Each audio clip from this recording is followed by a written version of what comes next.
নমস্কার বন্ধুরা, আপনারা কেমন আছেন? আশা করছি সবাই খুব ভালো আছেন। আমিও ভালো আছি। আজকের আমি সামান্য মুগ ডাল আর কুমড়ো পাতা দিয়ে অনেকের অজানা একটা নিরামিষ রেসিপি আপনাদের সাথে শেয়ার করব। পুরো ভিডিওটি দেখার অনুরোধ রইল। আজকের রেসিপির জন্য এখানে দেখুন দুমুঠো আমি মুগ ডাল নিয়েছি আর আগে থেকে ভিজিয়ে এটা নরম করে নিয়েছি।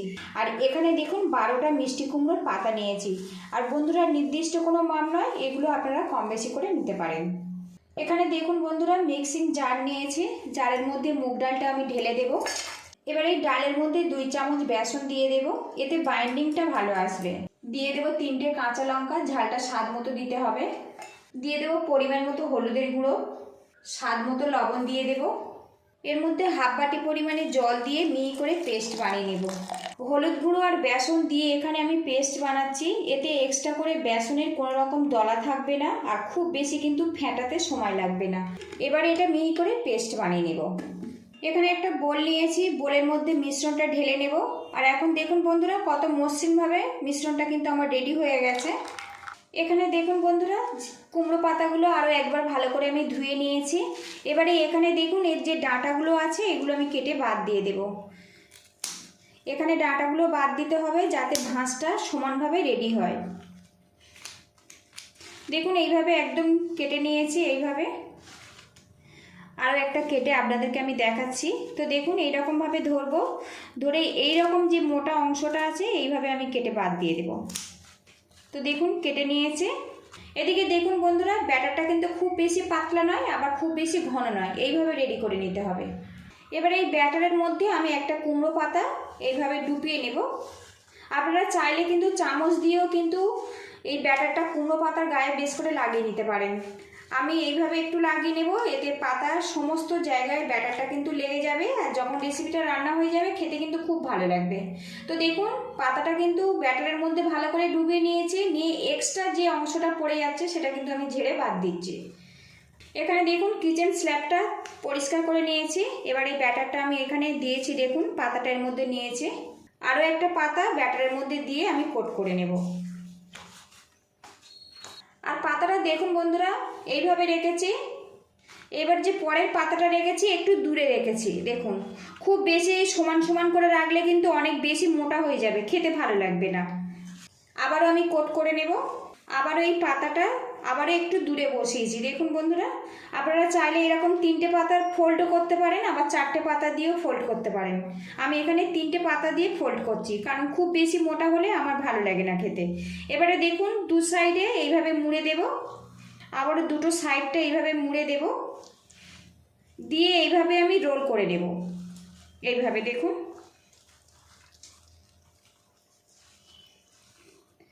এইভাবে রোল করে নিয়েছি। দেখুন পুরো সুন্দর করে কিন্তু একটা রোল আমার রেডি হয়ে গেছে। দেখুন কত সুন্দরভাবে এটা রেডি হয়েছে। দেখুন এখানে যে বাকি অংশগুলো লাগেনি সেটা এইভাবে লাগিয়ে দেব, যাতে এটা যখন ভাপানো হবে এটা কিন্তু খুব সুন্দরভাবে একটা কোট হয়ে যাবে। আমি এখানে মুগ ডাল দিয়ে বানিয়েছি, আপনারা কিন্তু মুসুর ডাল দিয়েও বানাতে পারেন, শুধুমাত্র বেসন দিয়েও বানাতে পারেন, তবে একটু ডাল ব্যবহার করবেন, এতে খেতে কিন্তু খুব ভালো লাগে। তো দেখুন একটা কিন্তু রেডি হয়ে গেছে। আপনারা চাইলে কিন্তু সুতো দিয়ে এইভাবে বেঁধেও দিতে পারেন, কিন্তু আমি বাঁধবো না। দেখুন বেশ সুন্দরভাবে আঠালো মতো আটকে গেছে। দেখুন এইভাবে আমি রেখে দেব। আবারও একটা পাতা নিয়েছে, ব্যাটারের মধ্যে দিয়ে দেব। অনেকে মাছ মাংস খান না, বিভিন্ন রকম নিরামিষ রেসিপি খান, একবার কিন্তু এইভাবে বানানোর অনুরোধ রইল। এই রেসিপিটা কিন্তু খুবই ঝটপট বানানো যায় সামান্য উপকরণ দিয়ে, আর খেতে কিন্তু খুবই ভালো লাগে। একইভাবে আমি রেডি করে নেব। তো দেখুন বন্ধুরা, আরও একটা রেডি করে নিয়েছে। দুটো সাইড এইভাবে ভাঁজ করে নেব, আবারও ভাঁজ করে নেব, আবারও এইভাবে ফোল্ড করে দেব, আর একটু টাইট করে ফোল্ডটা করবেন। তো দেখুন একটা কিন্তু আরও একটা ফোল্ড রেডি হয়ে গেছে। ব্যাস কত সুন্দরভাবে এটা রেডি হয়েছে। দেখুন আরও একটা আমি এইভাবে রেডি করে নেব। মোটামুটি আমি যেটুকু ব্যাটার বানিয়েছি, যে কটা রোল হবে আমি সেইভাবে রেডি করে নেব। এদিকে দেখুন বন্ধুরা, একটা ছাঁকনিযুক্ত থালা নিয়েছি, আর এখানে আমার 3টে রোল রেডি হয়েছে। এবার এই থালার মধ্যে আমি রেখে দেব। দেখুন রেখে দিচ্ছি। এদিকে প্যানের মধ্যে কিছুটা জল দিয়েছি, আর জলটা কিন্তু ফুটতে শুরু করেছে। এবারে এর মধ্যে থালাটা বসিয়ে দেব, দিয়ে আমি 10 থেকে 15 মিনিটের জন্য ভাপিয়ে নেব।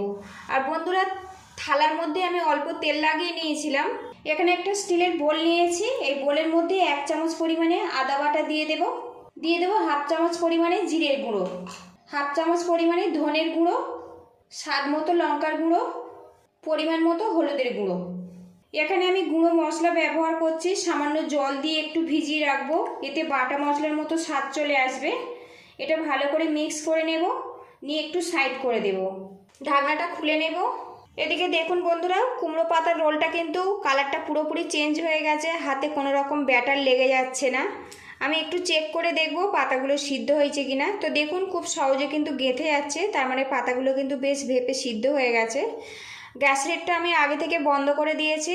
এবার এগুলো নামিয়ে ঠান্ডা করে নেব। এদিকে দেখুন বন্ধুরা, রোলগুলো কিন্তু আমি ঠান্ডা করে নিয়েছি, আর এখন দেখুন কত সুন্দরভাবে এটা রেডি হয়েছে।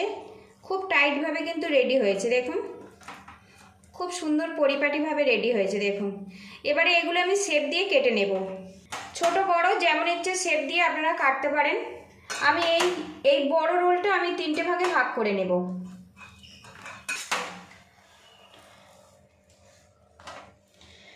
তো দেখুন কি সুন্দরভাবে এটা রেডি হয়েছে, আর খুব সুন্দর একটা কুমড়ো পাতার গন্ধ বেরিয়ে আসছে।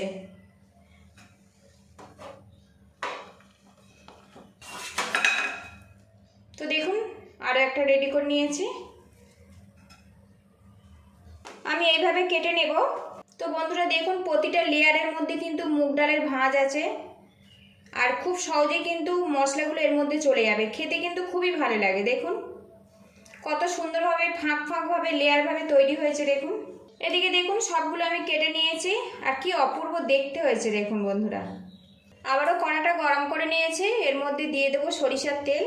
আর বন্ধুরা আজকের পুরো রান্নাটা আমি সরিষার তেল দিয়ে বানাচ্ছি। তেলটা ভালো করে গরম করে নেব, আর কড়ার চারিদিকে লাগিয়ে দেব। তেলটা ভালো মতো গরম হয়ে গেছে, এবারে কুমড়ো পাতার রোলগুলো দিয়ে ফ্রাই করে নেব। এবার এটা আমি উল্টে দেব। আপনারা চাইলে কিন্তু একটু বেশি করে ফ্রাই করে এটা গরম ভাতে পরিবেশন করতে পারেন। তো দেখুন কালারটা কিন্তু বেশ সুন্দরভাবে এসে গেছে। এদিকে দেখুন উল্টে পাল্টে এগুলো কিন্তু ফ্রাই করে নিয়েছি। তো দেখুন কত সুন্দরভাবে এটা রেডি হয়েছে। এগুলো এবার নামিয়ে নেব। এর মধ্যে আরও 1 চামচ পরিমাণে তেল দিয়ে দেব। তেলটা ভালো মতো গরম হয়ে গেছে, এখানে 1 টুকরো করে গোটা গরম মশলা দিয়ে দেব, আর এর মধ্যে দিয়ে দেব সামান্য পরিমাণে হিং। যেহেতু নিরামিষ রেসিপি, সামান্য হিং দিলে ফ্লেভারটা খুব ভালো আসে। ফোড়নটা হয়ে গেছে, খুব সুন্দর একটা গন্ধ বেরিয়ে আসছে। এবারে এর মধ্যে দিয়ে দেব গ্রেট করা টমেটো। একটা বড় সাইজের টমেটো গ্রেট করে নিয়েছি, আর খোসাটা আমি ফেলে দিয়েছি। এবার এই তেলের মধ্যে এটা দিয়ে দেব। এবার এর মধ্যে সামান্য রেড চিলি পাউডার দেব, কালারটা ভালো আসবে। এবার এইগুলো একসঙ্গে কষিয়ে নেব, যাতে টমেটোর কাঁচা গন্ধটা চলে যায়। এবারে এর মধ্যে আগে থেকে মশলাটা যেটা রেডি করে নিয়েছিলাম দিয়ে দেব। আরও কিছুক্ষণ কষিয়ে নেব, যতক্ষণ না তেলটা আলাদা হয়ে যাচ্ছে। স্বাদ মতো লবণ দিয়ে দেব, সামান্য একটু চিনি ব্যবহার করব। আবারও কষিয়ে নেব। এবার এর মধ্যে দিয়ে দেবো একটা তেজপাতা। একটা পাত্র দিয়ে ঢেকে রাখবো, ঢাকনাটা খুলে নেব। আর এখন দেখুন মশলাটা কিন্তু বেশ ভালো মতো কষে গেছে, চারিদিক থেকে তেলটাও বেশ আলাদা হয়ে গেছে। এবারে এর মধ্যে গ্রেভির জন্য জল দিয়ে দেব। আপনারা যতটা গ্রেভি পছন্দ করেন সেই মতো জলটা দিতে হবে। গ্রেভিটা ফুটিয়ে নেব। গ্রেভিটা বেশ কিছুক্ষণ ফুটিয়ে নিয়েছি। এবার এর মধ্যে দিয়ে দেব গরম মশলা পাউডার। আর বন্ধুরা আপনারা চাইলে কিন্তু পেঁয়াজ রসুনও ব্যবহার করতে পারেন। আজকের রেসিপিটা আমি নিরামিষভাবে বানিয়েছি। আর এইভাবে কিন্তু গ্রেভিটা পুরোপুরি রেডি করে নেবেন। যেহেতু কুমড়ো পাতার রোলটা একদম পুরোপুরি রেডি আছে, খুব বেশি কিন্তু সময় লাগে না। এবারে এর মধ্যে রোলগুলো দিয়ে দেব, দিয়ে আমি মিডিয়াম হিটে 5 মিনিট রান্না করে নেব, তাহলে আমার রান্নাটা পুরোপুরি কমপ্লিট হয়ে যাবে। ভালো করে মিক্স করে নেব। কিছুক্ষণ ফুটিয়ে নিলে এই যে গ্রেভিটা এই কুমড়ো পাতার রোলের মধ্যে কিন্তু খুব সুন্দরভাবে চলে যাবে। পাতাগুলো যেহেতু আগে থেকে সিদ্ধ আছে, খুব বেশি কিন্তু সময় লাগবে না এই রেসিপিটা বানাতে। আর বন্ধুরা রেসিপিটা যদি সামান্য ভালো লাগে, প্লিজ বন্ধুরা একটা লাইক দিয়ে দেবেন, আর যতটা সম্ভব শেয়ার করে দেওয়ার অনুরোধ রইল। আর চ্যানেলে নতুন হয়ে থাকলে চ্যানেলটিকে অবশ্যই সাবস্ক্রাইব করে নেবেন, পাশে থাকা বেল আইকনটি প্রেস করে। কিছুক্ষণ রান্না করে নেব, এতে কিন্তু আমার রান্নাটা পুরোপুরি রেডি হয়ে যাবে। তো বন্ধুরা লুকিংটা দেখুন, সামান্য কয়েকটা কুমড়ো পাতা আর সামান্য একটু মুগের ডাল দিয়ে একদম নতুন স্বাদের একটা পদ কিন্তু রেডি হয়ে গেছে। নিরামিষ দিনে একবার এইভাবে বানানোর অনুরোধ রইল। আর বাড়িতে যদি বানান তো অবশ্যই কমেন্ট বক্সে জানাবেন। একটা পাত্র দিয়ে ঢেকে রেখে 2 মিনিট আমি রান্না করে নেব। ঢাকনাটা খুলে নেব। তো বন্ধুরা দেখুন কত সুন্দরভাবে রেডি হয়েছে। এইরকম গ্রেভি অবস্থাতে নামাবো, ভাতের সাথে খেতে কিন্তু খুবই ভালো লাগবে। সবশেষে দিয়ে দেবো সামান্য পরিমাণে ঘি। এটা পুরোপুরি অপশনাল, তবে সামান্য দিলে খেতে কিন্তু খুবই ভালো লাগে। ভালো করে মিক্স করে নেব, নিয়ে আমি গ্যাস লিডটা বন্ধ করে দেব। পুরো ভিডিওটির সঙ্গে থাকার জন্য অসংখ্য ধন্যবাদ। ভালো থাকবেন, সুস্থ থাকবেন, দেখা হবে নেক্সট ভিডিওতে। আর বন্ধুরা এখন কিন্তু খুব সুন্দর দেখতে লাগছে আর খুব সুন্দর একটা স্মেল বেরিয়ে আসছে।